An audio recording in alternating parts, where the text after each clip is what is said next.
శ్రీ గురుభ్యో నమః. ప్రాకృత ప్రళయ సమయమందు సత్వ రజస్తమో గుణములను త్రిగుణములు సమానమైన స్థితిలో ఉండును. ఆ సమయమున మాయ ప్రకృతి నీ యందు విలీనమగును. అప్పుడు కారణరూపమైన అవ్యక్తము సూక్ష్మ ప్రకృతి, కార్యరూపమైన వ్యక్తము స్థూల ప్రపంచము రెండు ఉండవు. అట్టి మహాప్రళయ సమయమున మృత్యువు గాని, అమృతం గాని, రాత్రి గాని, పగలు గాని ఏవి ఉండవు. కానీ ఆ సమయమున నీ ఒక్కడవే పరమానంద రూపమున, పరబ్రహ్మ రూపమున ఉందువని వేదములు తెలుపుచున్నవి. స్వామి, ఆ మహాప్రళయ సమయమున కాలము, కర్మ, సత్వ రజస్తము గుణములు, జీవులు, కార్యరూపమైన ఈ ప్రపంచము మొదలైనవన్నీ ఆత్మానుసంధానమున మునిగి ఉన్న నీ యందు విలీనమగుచున్నవి. అంత మాత్రమున అవి అసలు లేనే లేవని అన్నరాదు. అవి అన్నియు అమూర్త శక్తి రూపమున నీ యందు అణిగి ఉన్నవి. ఆకాశ పుష్పముల వలె అవి ఏమాత్రము లేవని అనినచో తర్వాత అవి తిరిగి పుట్టుటన్నది ఏ విధముగాను సంభవింపదు కదా. ఈ విధముగా మహాప్రళయము బ్రహ్మ యొక్క ఆదాయమనదగిన ద్విపరార్థ కాలముండును. ఆ ప్రళయకాలము గడిచిన తర్వాత నీవు ఈ చరాచర సృష్టి చేయదలిచి ఒక్కసారి చూచెదవు. ఆ సమయమున నీ మాయ విశ్వ సృష్టికై తనంతట తాను క్షోభము చెందును. అనగా త్రిగుణముల సామ్యావస్థ నశించును. అప్పుడు మాయ వలన కాలము, శక్తి, పాపపుణ్య రూపమైన అదృష్టము, స్వభావములున్నవి ఏర్పడి సత్వరజస్తమో గుణములను త్రిగుణములు వికసించి సృష్టిక్రియ యందు మాయకు తోడ్పడుచున్నవి. స్వామి, నీ మాయ నీ సాన్నిధ్య ప్రభావమున సృష్ట్యాది కార్యములను నెరవేర్చును. కానీ నీవు మాత్రము ఆ మాయతో ఎట్టి సంబంధము లేక సర్వసాక్షిగా ఉందువు. అట్లే నీవు ఉపాధి భేదమున మాయయందు ప్రతిబింబించి జీవుడని పేర ప్రసిద్ధుడవైనావు. వస్తుతః జీవుడు నీ ప్రతిబింబమే తప్ప అన్యుడు కాడు. కాలశక్తి, అదృష్టము మొదలగు వాంచే ప్రతిబోధింపబడిన మాయ విశ్వసృష్టి చేయవలనను నీ చూపు చేత ప్రేరేపింపబడి మొట్టమొదట బుద్ధితత్వమును సృష్టించినది. ఆ బుద్ధి తత్వమునే మహతత్వమని అందరు. శ్రీ మహావిష్ణు ఈ మహత్తత్వమున సత్వరజస్తమో గుణములనే త్రిగుణములు ఉన్నప్పటికీ అది సత్వగుణ ప్రధానమైన జీవుని యందు నిర్వికల్పకమైన నీవు నేను మొదలగు భేదములు లేని అహం తత్వమును కలిగించినది. తర్వాత ఆ మహత్తత్వము నీ ప్రేరణ వల్ల జీవుని యందు త్రిగుణములచే పరిపుష్టమై తమోగుణ ప్రధానము సవికల్పమైన అహంతత్వమును పుట్టించున్నది. సత్వగుణ ప్రధానమైన అహంతత్వమున నేను నీవు మొదలైన భేదములు కనిపించవు. కానీ తమోగుణ ప్రధానమైన ఆ అహంతత్వమున నీవు నేను అను భేదబుద్ధి కనిపించును. ఇదే రెండింటి మధ్య గల అంతరము. ఈ సవికల్పమైన అహంతత్వము సత్వరజస్తమములు అను త్రిగుణములను అనుసరించి వైకారికము, తైజసము, తామసము అని 3 విధములగుచున్నది. వీటిలో మొదటైన సాత్వికాంశ వలన జ్ఞానేంద్రియములకు అధిదేవతలైన దిక్కు, వాయువు, సూర్యుడు, వరుణుడు, అశ్విని దేవతలు అనువారును. అట్లే కర్మేంద్రియములకు అధిదేవతలైన అగ్ని, ఇంద్రుడు, ఉపేంద్రుడు, మిత్రుడు, ప్రజాపతి అనువారును. మరియు మనస్సు, బుద్ధి, అహంకారము, చిత్తము అను అంతఃకరణ చతుష్టయమునకు అధిదేవతలైన చంద్రుడు, బ్రహ్మ, రుద్రుడు, క్షేత్రజ్ఞుడు అనువారును పుట్టిరి. ప్రభు, గురువాయూరు పట్టణాధిపతి శ్రీకృష్ణ, నీ ప్రేరణ వలన సత్వాంశమైన సాత్వికాహంకారము వలన మనస్సు, బుద్ధి, అహంకారము, చిత్తము అను అంతఃకరణ చతుష్టయము పుట్టినది. అట్లే రాజసాంశము వలన జ్ఞానేంద్రియములైన త్వక్, శ్రోత్ర, జిహ్వ, ఘ్రాణ, చక్షుస్సులు, కర్మేంద్రియములైన వాక్కు, పాణి, పాద, పాయు, ఉపస్థలను కలిగినవి. తామసాంశము వలన ఆకాశం యొక్క తన్మాత్రమైన శబ్దం కలిగినది. ప్రభు మాధవ, శబ్దం వల్ల సప్తగుణకమైన ఆకాశం పుట్టినది. ఆకాశం వలన స్పర్శం పుట్టినది. ఆ స్పర్శము నుండి శబ్దస్పర్శ గుణకమైన వాయువు, వాయువు వలన రూపము, రూపము వలన శబ్దస్పర్శ రూపగుణకమైన తేజస్సు, తేజస్సు వలన రసము, రసము వలన శబ్దస్పర్శ రూపరస గుణకమైన నీరు, నీటి నుండి గంధము, గంధము వలన శబ్ద స్పర్శ రూపరస గంధ గుణకమైన భూమి ఇట్లు పంచభూతములను తత్తధర్మ సమన్వితముగా నీవు సృష్టించితివి. ప్రభు, ఈ పృథివీ మొదలైన పంచభూతములు, జ్ఞానకర్మేంద్రియములు, తదభిమాన దేవతలు ఒక్కొక్కరు ప్రత్యేకముగా పుట్టినప్పటికీ వీరిలో ఎవ్వరు కూడా బ్రహ్మాండమును నిర్మించలేకపోయినారు.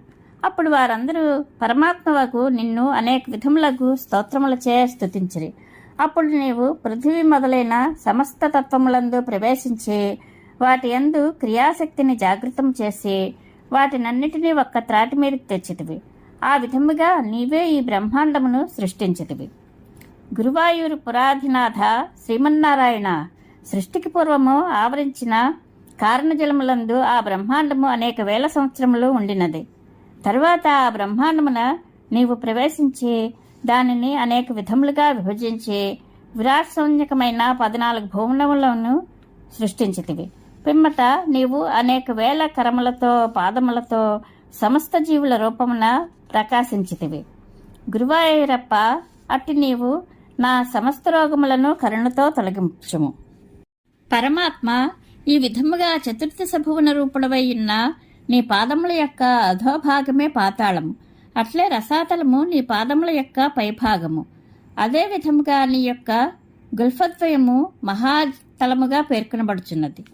చక్రపాణి శ్రీకృష్ణ, నీ పిక్కలు తలాతలము, మోకాళ్ళు సుతలము, 2 తొడలు వితలము మరియు అతలము, నీ పిరుదులు భూమి, నాభిభాగము ఆకాశము, అట్లే నీ వక్షస్థలము ఇంద్రనివాసమైన స్వర్గలోకముగా ఉన్నవి. జగత్స్వరూపుడా శ్రీకృష్ణ, నీవు సమస్త విశ్వరూపుడవు. అట్టి నీ యొక్క కంఠము మహర్లోకము, నీ ముఖము జనోలోకము, నీ ఫాలము తపోలోకము, నీ శిరస్సు సత్యలోకము. ఈ విశ్వమందున్న ఇతర ప్రాంతములు నీ శరీరములోని ఇతర భాగములు. ఈ విధముగా జగన్మయ రూపుడవైన నీకు భక్తితో నమస్కరించదను. ప్రపంచ సృష్టికి మూలకారణమైన పరమేశ్వర కేశవ, నీ యొక్క బ్రహ్మరంధ్ర స్థానమే వేదములు, నీ కేశములు మేఘములు, నీ కనుబొమ్మలు బ్రహ్మదేవుడుండు స్థానము, అట్లే రాత్రి పగలు నీ కనురెప్పలు, సూర్యుడు నీ యొక్క నేత్రద్వయము. భగవంతుడా శ్రీకృష్ణ, నీ కడగంటి చూపు కటాక్షము వలన ఈ సమస్త ప్రపంచం ఏర్పడినది. నీ యొక్క చెవులే దిక్కులు, నీ యొక్క నాసికారంధ్రములు అశ్వనీ దేవతలు, నీ పెదవులు లోభము మరియు సిగ్గు, అట్లే నీ దంతములే నక్షత్ర రాశులు, అదే విధముగా యముడు నీ కోరలు. పరమాత్మ, మనోహరమైన నీ చిరునవ్వే మాయ, నీ నిట్టూర్పే గాలి, నీరు నీ నాలుక, పక్షుల యొక్క కలకలమే నీ వాక్కు, సిద్ధులు మొదలైన ఆకాశ సంచారులు సప్తస్వరములు, అగ్నియే నీ ముఖము, ఇంద్రాది దేవతలు నీ భుజములు, ఇంకను ధర్మదేవత నీ స్తనయుగము. తామరల వంటి నేత్రములు గల శ్రీకృష్ణ పరమాత్మ, అధర్మము నీ వీపు, చంద్రుడు నీ మనస్సు, అవ్యక్తమే నీ హృదయ పద్మము, సప్త సముద్రములు నీ యొక్క ఉదరము, ఉభయ సంధ్యలు నీ వస్త్రము, అట్లే నీ శిష్ణము ప్రజాపతి మరియు మిత్రదేవత నీ వృషణములు. దయాసముద్రుడా, మృగములు నీ యొక్క కటిభాగము, ఏనుగు ఒంటె గుర్రము వంటి వాహనములు నీ యొక్క కాలిగోళ్లు, కాలము నీ గమనము, బ్రాహ్మణుడు మొదలైన 4 వర్ణముల వారి జన్మస్థానములు వరుసగా నీ ముఖకమలము, బాహువులు, తొడలు మరియు నీ పాదములు. చక్రధర శ్రీకృష్ణ, ఈ సంసార చక్రము యొక్క సృష్టి స్థితి లయములే నీ క్రియాకలాపములు, అసురగణమే నీ పరాక్రమము, పర్వత పంక్తులే నీ అస్థి సమూహము, నదీనదములే నీ నాడులు, వృక్షములే నీ రోమములు. ప్రభు, అనిర్వచనీయమైన నీ విరాట్ రూపములకు జయము కలుగుగాక. వాయుపురాధీశ, ఈ విధముగా ఈ సమస్త జగత్తు నీ రూపమే. శ్రవణ మనన కీర్తనాదులను గావించడి భక్తులు నిత్య నైమిత్తిక కర్మలను షోడశోపచార పూజలను ఆచరించినప్పుడు నీ దివ్యమంగళ విగ్రహమును విరాట్ రూపముగా భావించి స్మరించుచుండవలను. స్వామి, శుద్ధ సత్వస్వరూపుడవైన నీవే ఈ సకల జగత్తునకు అంతరాత్మవు. అట్టి నీకు భక్తితో ప్రణమిల్లుదును. దయతో నా రోగబాధలను నివారింపము. శ్రీహరి, నీవు ఈ విధముగా 14 భువనముల రూపమున ఏర్పడితివి. వీటిలో అన్నిటికంటే పైన ఉన్న సత్యలోకమున నీవు బ్రహ్మదేవుడిగా వెలసితివి. నీ అంశే అయిన ఆ బ్రహ్మదేవుని హిరణ్యగర్భుడని కూడా అందరు. అతడు ముల్లోకములందున్న సమస్త జీవరూపుడు. అతని యందు రజోగుణ ప్రేరణ చే సుర నర తిరియగాది ప్రాణులకన్నింటికి శ్రేయస్సు కోర్పవలనని సంకల్పం కలిగెను. అందువలన అనేక విధములైన సృష్టి రచన చేయవలనని కోరిక అతనికి ఉదయించినది. ఆ బ్రహ్మదేవుడు విశ్వసృష్టి చేయవలనని కోరిక కలిగి అందులకై బాగుగా ఆలోచించినాడు. కాని విశ్వసృష్టిని ఏ విధముగా చేయవలనో తెలియక అతడు చాలా కాలము చింతింపసాగాను. ఆ సమయమున జగన్నాథుడవైన నీవు బ్రహ్మదేవుని తపస్సు చేయమని ప్రేరేపించుచు తప తప అను శ్రోత్రమధురమైన ఆకాశవాణిని అతనికి వినిపించితివి.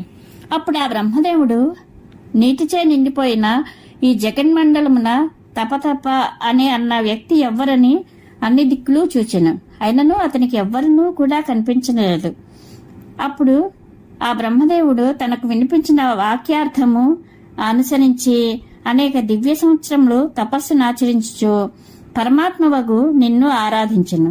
అందువలన నీవు సంతుష్టుడవై అతనికి నీవు నివసించే వైకుంఠమును చూపించితివి. ఆ వైకుంఠము చూచుటకు అత్యద్భుతముగా నుండెను. ప్రభు, నీ ధామమైన వైకుంఠము చతుర్దశ భువనముల కంటే పైన ఉన్నది. అచ్చట మాయ యొక్క ప్రభావము ఏమాత్రమూ కనబడదు. అచ్చట దుఃఖము, కోపము, మోహము, భయము మొదలైన నీచభావములేవియూ ఉండనే ఉండవు. అది పరంజ్యోతి ప్రకాశించే స్థలము. అచ్చట బ్రహ్మానందము పొంగి పొరల్చుండును. ఆ వైకుంఠమునున్నవారు 4 భుజములతో ఇంద్రనీలమణి వలె నల్లని కాంతి కలిగి నీ యందలి పరమభక్తి వలన అత్యున్నతమైన స్థానమును పొందియుందురు. వారి శరీరములు దివ్యమైనవి. వారుండు భవనములు గొప్ప గొప్ప విమానములతో శిఖరములతో ప్రకాశించుండును. అచ్చట మలినమైన భావములకు ఏమాత్రమూ తావులేదు. అట్టి విశిష్ట స్థానమైన శ్రీవైకుంఠమునకు జయము.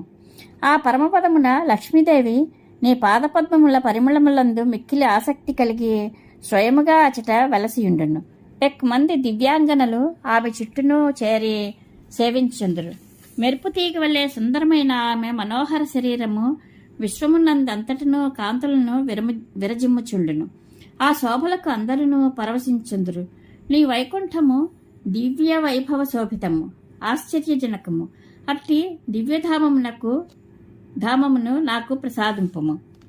శ్రీమన్నారాయణ, బ్రహ్మదేవుడు అనేక సంవత్సరములు తపస్సు చేసి నీ అనుగ్రహమును పొందెను.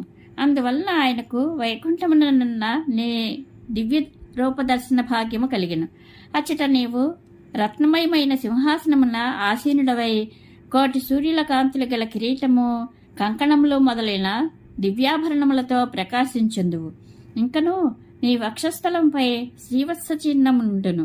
కౌస్తుభమణి ఛాయలచే నీ మేఘశ్యామల రూపము అరుణకాంతులించుండును. నీవు సమస్త లోకములకు కారణభూతుడవు. అట్టి నీ దివ్య రూపమును దర్శించు అదృష్టమును భక్తుడనైన నాకు అనుగ్రహింపుము.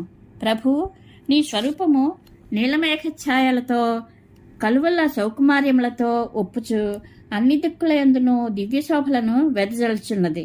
ప్రసన్నమైన నీ ముఖము కారుణ్యముతో నిండి చిరునవ్వును చిందించున్నది.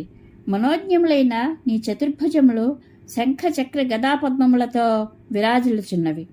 నీ అద్భుతమూర్తి సృష్టికర్త అయిన బ్రహ్మదేవునకు ఆనందమును గూర్చుచున్నది. అట్టి దివ్యరూప దర్శన ప్రభావము నా వ్యాధులనన్నింటినీ అంతరింపజేయుగాక. స్వామి, బ్రహ్మదేవుడు నీ పాదపద్మముల వైభవమును గాంచి ముగ్ధుడై తన్ను తాను మర్చిపోయాను. పిదప అంతులేని హర్షంలో మునిగాను. అంతటా తాను కృతార్థుడైనట్లు భావించి మిగుల ప్రీతితో నీ పాదములపై వ్రాలను. పిమ్మట అతడు, ఓ ప్రభు, సృష్టి చేయుటకై నేను పడుచున్న ఆవేదనను నీవు ఎరుగుదువు. ద్వైతాద్వైతపరమైన నీ స్వరూపజ్ఞానమును నాకు అనుగ్రహింపుము అని నిన్ను వేడుకొనెను. అట్టి పరమాత్ముడవైన నిన్ను నేను భజించుచున్నాను.